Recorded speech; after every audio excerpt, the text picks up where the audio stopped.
Jon Stewart just figured out, and he had to learn this from new media because his buddies in the drive-bys are not reporting this. He was very upset with Kathleen Sebelius, Health and Human Services Secretary. He learned that big business got a year's delay on the employer mandate. So they've been given a grace period of 1 year. They don't have to provide their employees health care. But then he learned out that the individual mandate stays intact. We, the little guy, are required by law to have insurance or pay a fine. And he wanted to know why in the world, if business gets a break, the little guy doesn't get a break. And Kathleen Sebelius lied to him. She lied to him about how many part-time workers there are. She said the number's going down, and it isn't. The number is skyrocketing. The number of part-time, in fact, most job creation today is in the 70% of new jobs are part-time jobs. That doesn't count jobs full-time being converted to part-time under 30 hours so that businesses escape the responsibility. And she lied to him, and he finally figured that out, and it was not comfortable by it, and he felt guilty pointing it out, and he said it's very tough to defend something here that they're lying to me about. Well, so this subject came up on MSNBC yesterday when Andrea Mitchell, NBC News in Washington, and she had as her guest Sean Duffy, a Republican member of Congress from Wisconsin. And we're breaching our ban on what happens on MSNBC. Basically, that's mostly a primetime ban, but well, it was primetime that inspired the ban, and then the ban was just extended to the whole network. And I have not lifted the ban. Oh, I'm going to tell you what. Let me tell you something. The reason why I stopped. Why publicize that crap? They've got some host. I got to be real careful here. I want you to know that I'm employing fabulous discipline right now. They've got,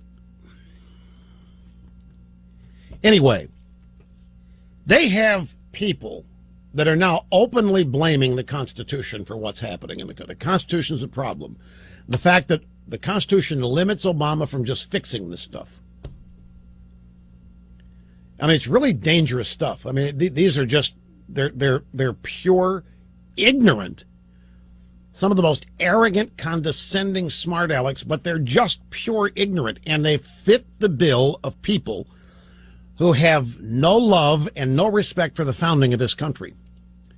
And they believe in total centralized power. They believe in dictatorial power by the president when he is one of them. And they got their ring in their hands over the fact that the Constitution is the problem here. The only reason we're in this mess is our damn Constitution. And why air this crap? Why? It's not even worth any entertainment value anymore. So I instituted the ban. And I'm going to tell you, folks, I don't normally take credit for things, and I don't know that in this case justified. But the moment we instituted that ban, their numbers just plummeted, and they're in the cellar asterisks in many cases.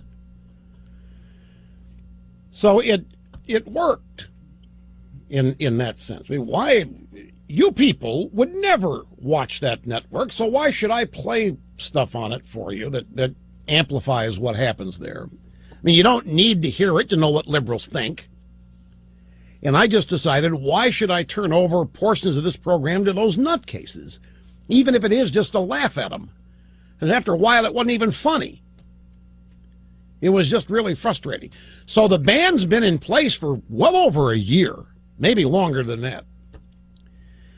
But something happened yesterday with Andrea Mitchell. We're going to lift the ban. It's this Wisconsin Republican, Sean Duffy, guested with Andrea Mitchell. And it starts this way. She said, why not sit down and negotiate over entitlement reform, which is something that you all have been demanding, and that Obama's offered in his initial budget. I mean, you're putting on the table a non-negotiable demand, meaning the defunding of Obamacare.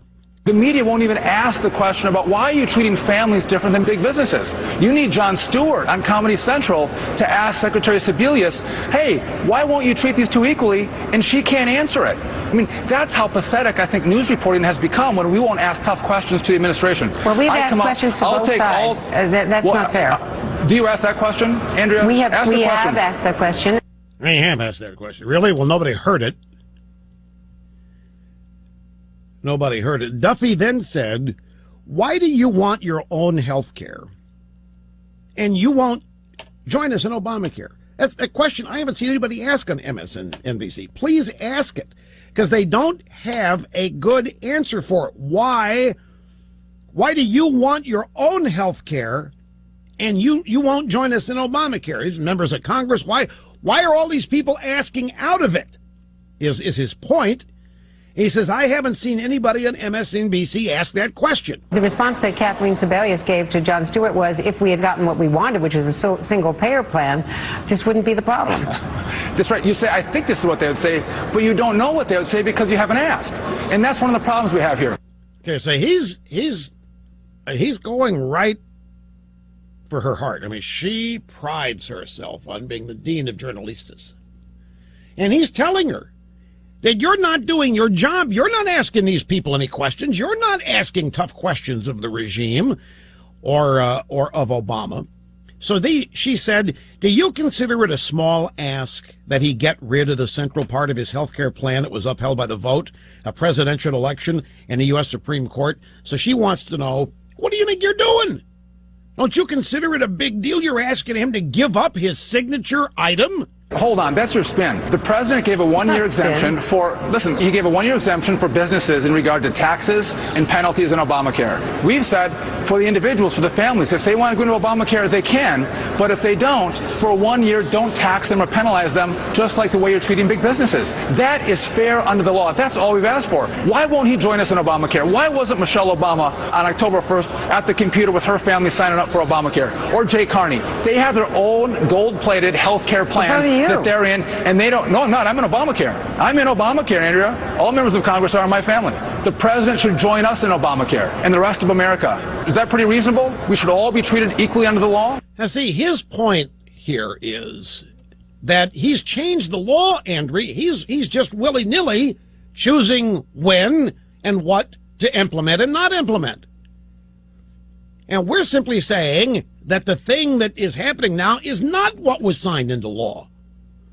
The way this plan is unfolding is not what he signed. There were not waivers of 1 year for 2,500 unions and so. There were not waivers of 1 year for business on the employer mandate. There weren't any of these excuses granted or extensions granted to people to not participate. So, and you're not asking about that. You're just simply accepting that Obamacare is what he signed into law, and it isn't. He is extra-constitutionally changing it, and you're not even asking him about that. His point is, why do you constantly circle the wagons and protect this guy instead of taking a look at what's really happening and ask somebody at the White House about it? And then this is the way the exchange ended, and it was, I think, kind of interesting because it ends up with him playing journalist and her being either the, however you want to call it, victim or the suspect, which is what a guest is on TV, that you're a suspect, not a guest. And this is how the final exchange ended out there. Can you defend why the president shouldn't be in Obamacare like members of Congress and their staffs? I can't defend why the Congress and the White House cannot figure out a way to reopen the government so that our kids and their families can get the benefits that they have been. And I told you we're going to do that this week. We're just saying treat individuals and families like big business and have Obama go into Obamacare. That's it. No one's asked that question but Jon Stewart. I think the media should start doing its job. Thanks for your advice. Thank you, Congressman. Yeah, thank you. So it is interesting in a sense. You see what concerns. I mean, open the government so people get their benefits. Open the government so people get their. Everybody's getting their benefits, Andrea. It's only 17% shut down. Illegals get the use of the park, the National Mall. All of Obama's buddies are getting their checks. All of Obama's political friends are getting whatever they want during this shutdown. The only people being denied things during the shutdown are Obama's political enemies.